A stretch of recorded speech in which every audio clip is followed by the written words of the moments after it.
যদি আপনি সোয়া চাপ খেতে পছন্দ করেন তাহলে আজকের রেসিপিটি আপনার ভীষণই ভালো লাগবে। নমস্কার বন্ধুরা, ইয়ামি টাউন উইথ সুনিতা চ্যানেলে আপনাদের সবাইকে স্বাগত জানাই। আজ আমি আপনাদের সাথে শেয়ার করব পুরনো দিল্লির ভীষণ ফেমাস মালাই সোয়া চাপের রেসিপি। আর এটা বানাবো একদম স্ট্রিট স্টাইলে।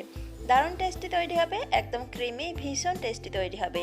তাই রেসিপিটি শেষ অবধি দেখার অনুরোধ রইল। আর রেসিপিটি ভালো লাগলে প্লিজ একটা লাইক করে চ্যানেলটিকে সাবস্ক্রাইব আর শেয়ার করতে ভুলবেন না। তাহলে চলুন বেশি সময় নষ্ট না করে রেসিপিটি শুরু করি। মালাই সোয়া চাপ বানাবার জন্য আমি এখানে 9 পিস সোয়া চাপ নিয়েছি। এবার এই সোয়া চাপের মধ্যে থেকে স্টিকগুলোকে এইভাবে বের করে নিতে হবে। তো এই একইভাবে আমি সমস্ত সোয়া চাপের মধ্যে থেকে স্টিকগুলোকে বের করে নেব। তো দেখুন আমি সমস্ত সোয়া চাপের মধ্যে থেকে স্টিকগুলোকে বের করে নিয়েছি। এবার এগুলোকে আমি ছোট করে পিস করে নেব। আপনারা চাইলে এগুলোকে যেমন খুশি করে কেটে নিতে পারেন, বড়ও কাটতে পারেন অথবা ছোট পিস করেও কেটে নিতে পারেন। আমি এগুলোকে এরকম 3 পিস করে কেটে নিচ্ছি।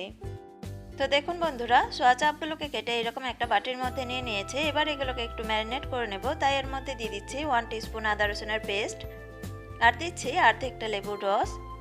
এবার এর মধ্যে দিয়ে দিচ্ছি 1/2 টিস্পুন হলুদ গুঁড়ো, 1/2 টিস্পুন জিরে গুঁড়ো, 1/2 টিস্পুন গোলমরিচের গুঁড়ো, আর দিচ্ছি 1/3 টিস্পুন ব্ল্যাক সল্ট আর 1/3 টিস্পুন প্লেন নুন।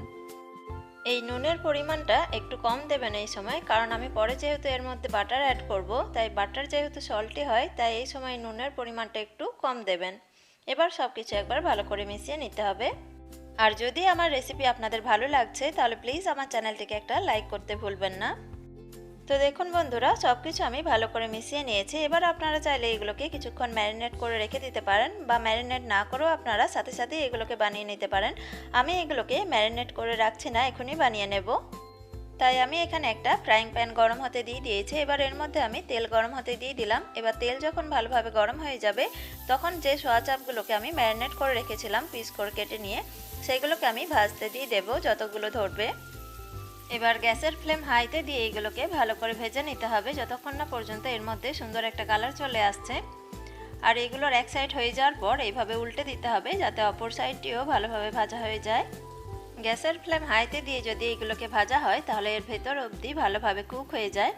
তো দেখুন আমি উল্টে পাল্টে এগুলোকে ভালোভাবে ভেজে নিয়েছি। এর মধ্যে সুন্দর একটা কালারও চলে এসছে, খুব ভালোভাবে এগুলো ভাজা হয়ে গেছে। এবার এগুলোকে আমি তুলে নেব। তো দেখুন সোয়া চাপগুলোকে আমি ভেজে তুলে নিয়েছি। এবার এর ক্রিমটা একটু রেডি করে নেব। তাই এখানে একটা বাটির মধ্যে আমি নিয়ে নিচ্ছি 150 গ্রাম দই, আর নিয়ে নিচ্ছি 100 গ্রাম আমুলের ফ্রেশ ক্রিম। এবার এর মধ্যে দিয়ে দিচ্ছি 1/2 টিস্পুন চাট মশলা, 1/2 টিস্পুন গোলমরিচের গুঁড়ো, 1/4 টিস্পুন প্লেন নুন আর 1/4 টিস্পুন ব্ল্যাক সল্ট, আর দিয়ে দিচ্ছি 1/2 টিস্পুন টিক্কা মশলা। এই টিক্কা মশলাটা আপনাদের কাছে যদি না থাকে আপনারা নাও দিতে পারেন, তবে যদি এই মশলাটা দেওয়া হয় তাহলে এর ফ্লেভারটা বেশ ভালো আসে।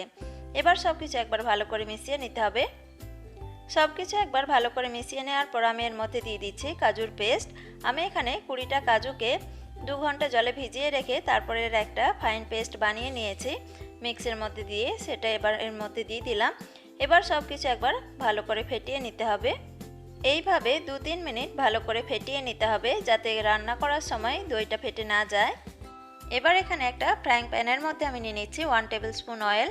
যে তেলের মধ্যে আমি সোয়া চাপগুলো ভেজে নিয়েছিলাম সেই তেলটাই আমি অল্প এর মধ্যে দিয়ে দিলাম, আর দিয়ে দিচ্ছি একটুখানি বাটার। এবার তেল আর বাটারটাকে ভালো করে গরম করে নিতে হবে। তেল আর বাটার ভালোভাবে গরম হয়ে গেলে আমি এর মধ্যে দিয়ে দিচ্ছি 3টে লং, 3টে এলাচ, একটা তেজপাতা আর কিছু গোটা গোলমরিচ। এবার এগুলোকে দিয়ে কয়েক সেকেন্ড ভেজে নেব যাতে এর ফ্লেভারটা তেলের মধ্যে ভালোভাবে এসে যায়। গোটা মশলাগুলোকে কয়েক সেকেন্ড ভেজে নেওয়ার পর এগুলোকে তুলে নিতে হবে। এর যে একটা ফ্লেভার আছে সেটা তেলের মধ্যে এসে গেছে। এবার এর মধ্যে দিয়ে দেব দই, ক্রিম আর কাজুর যে মিশ্রণটা বানিয়ে রেখেছিলাম সেই মিশ্রণটা। আর এই সময় গ্যাসের ফ্লেম লোতে রাখতে হবে। মিশ্রণটা দেওয়ার পর এইভাবে নাড়া দিতে থাকতে হবে যাতে দইটা ফেটে না যায়। এবার গ্যাসের ফ্লেম লোতে দিয়ে এইভাবে নাড়া দিতে থাকতে হবে। তারপর মিশ্রণটা যখন এরকম ফুটতে শুরু করবে তখন গ্যাসের ফ্লেম হাইতে করে দিতে হবে। এইভাবে আমি 2 মিনিট নাড়া দিয়ে নিয়েছি। আপনাদের যদি ক্রিমটা অনেক গাঢ় লাগে আপনারা এই সময় হালকা কুসুম গরম জল 1/2 কাপ এর মধ্যে দিয়ে দিতে পারেন। আমি কিন্তু এর মধ্যে আর জল দিচ্ছি না।